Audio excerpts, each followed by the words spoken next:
Assalamualaikum warahmatullahi wabarakatuh. Bertemu lagi dengan saya Fatimah Zahro. Di video kali ini saya akan membahas tentang fungsi, manfaat, dan contoh dari media pembelajaran.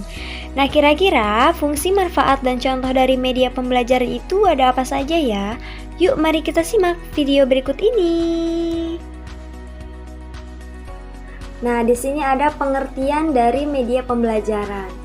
Nah, media pembelajaran itu apa sih? Nah, media pembelajaran merupakan media yang digunakan untuk merangsang pikiran, perasaan, perhatian, serta kemampuan siswa ketika pada proses pembelajaran di dalam kelas. Nah, media pembelajaran tersebut dapat berupa alat dan bahan ajar dari seorang guru.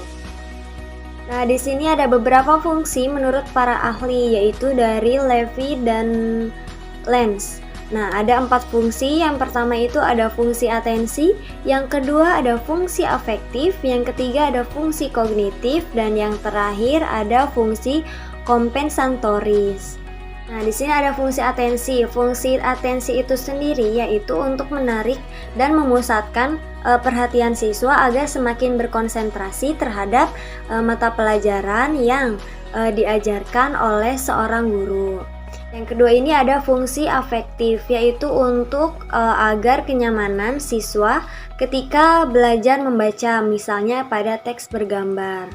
Ketiga ada fungsi kognitif, yaitu untuk mempermudah memahami dan mengingat informasi siswa terhadap apa yang telah disampaikan oleh guru. Yang terakhir ada fungsi kompensatoris, yaitu untuk mengakomodasi atau membantu siswa yang lemah dalam artian lambat agar dapat mudah menerima pembelajaran yang disajikan oleh guru secara verbal maupun teks. Nah, itu tadi ada beberapa fungsi menurut para ahli. Sekarang ada beberapa fungsi secara umum. Nah, secara umum, media pembelajaran ini berfungsi sebagai yang pertama itu untuk menarik perhatian siswa. Nah, yang kedua ini untuk memperjelas penyampaian materi dari guru. Nah, yang ketiga ini ada mengatasi keterbatasan ruang, waktu, dan tenaga. Nah, yang keempat ada menghindari kesalahan tafsir. Yang kelima ada mengakomodasi perbedaan tipe gaya belajar dari siswa. Nah, yang terakhir ini untuk mencapai tujuan pembelajaran secara efektif. Nah, jadi fungsinya ini ya secara garis besarnya yaitu untuk agar mempermudah gitu ya, mempermudah kegiatan proses belajar mengajar ketika di dalam kelas, seperti itu.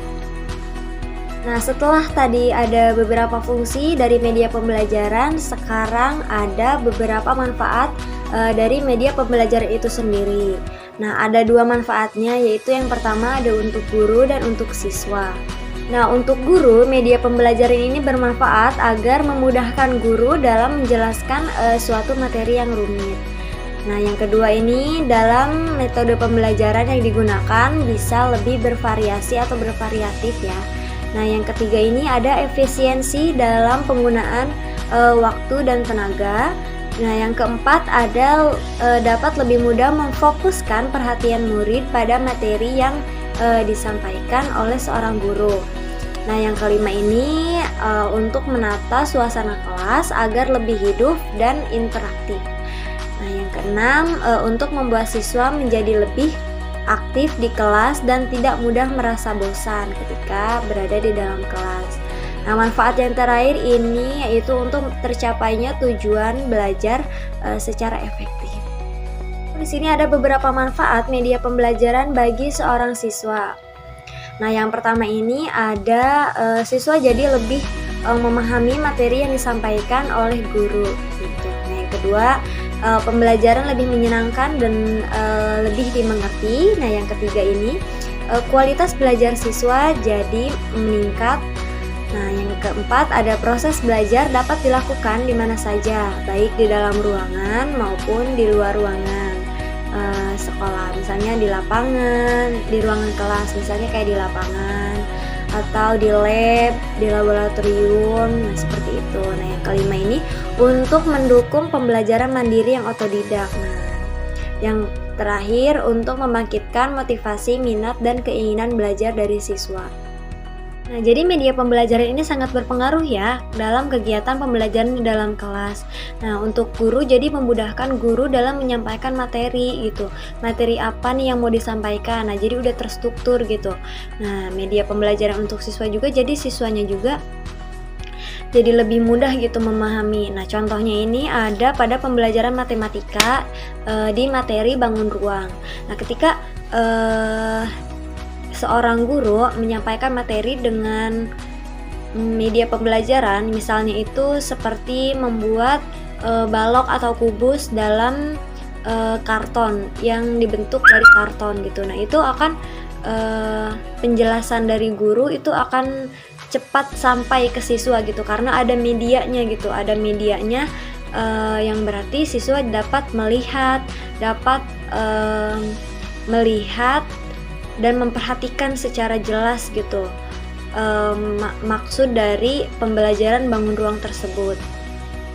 Nah, contoh lainnya ada pada pembelajaran IPA pada materi siklus hidup hewan. Nah, di sini ada contoh dari pohon siklus hidup hewan dari telur sampai jadi kumbang dewasa. Nah, jadi ini tuh jadi lebih menarik gitu loh. Pohon ini tuh jadi lebih menarik perhatian siswa. Jadi siswanya akan lebih mencerna dan memahami apa yang akan disampaikan, apa yang telah disampaikan oleh guru gitu. Nah, dari telur, kemudian ada apa lagi? Ada kepompong, terus sampai menjadi kumbang dewasa itu seperti apa sih prosesnya gitu. Nah, jadi siswa akan lebih cepat tanggap gitu memahami materi dari siklus hidup tersebut.